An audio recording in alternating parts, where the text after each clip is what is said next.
So ito na mga bossing, nakabili na tayo ng ating pamalit na pyesa. Okay, sa ating binubuong Model T or pinapaganda para maging service natin. So ito na yung front fender. Ito naman yung rear. Okay. Meron siyang kasamang isang signal light. Okay. Bibili na lang tayo ng pangpares sa kabila. Kahit hindi tulad nito, okay lang yan. Hindi naman tayo maporma sa motor. Okay. So may kasama din charging port. Kinuha ko to. Sinama sa binili. Kasi bago pa. Yan, walang kalawang. Tapos, ito naman, yung kailangan lang natin ay itong brake lever. Kasi putol na sa Model T natin. Pero nasama na din to. Kaya dinala ko na din. At meron tayong rear brake cable. Yung nakakabit kasi doon, hindi pang Model T. Kaya maiksi. Okay?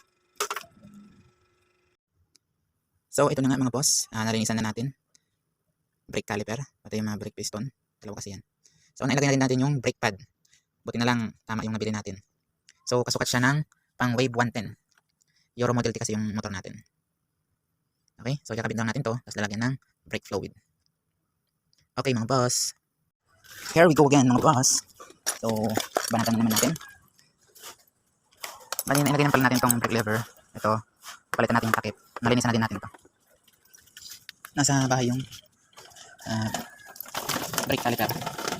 So, ang gagawin natin ay tanggalin natin to na gulong harap likod. Dalhin natin sa vulcanizing shop para mapahanginan, mapalitan ng pito.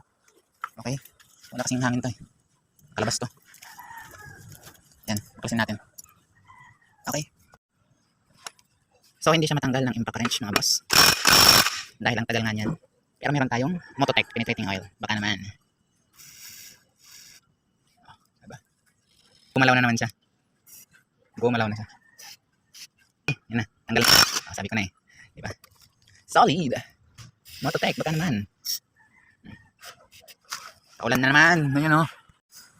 Ayun mga bossing. Pinagtsagaan natin kuskusin. Kasi madami ng lupa. Gamit lang itong flat screw. Tapos umulan na. Napalayas na naman tayo. Okay, tanggal lang naman natin yung gulong para madala natin sa vulcanizing shop.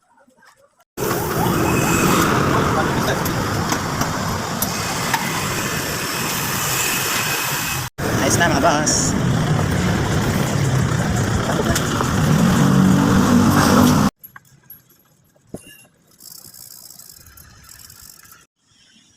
Yan mga bossing, nilinisan muna natin ng konti. Bago natin ibalik itong gulong sa likod. Okay.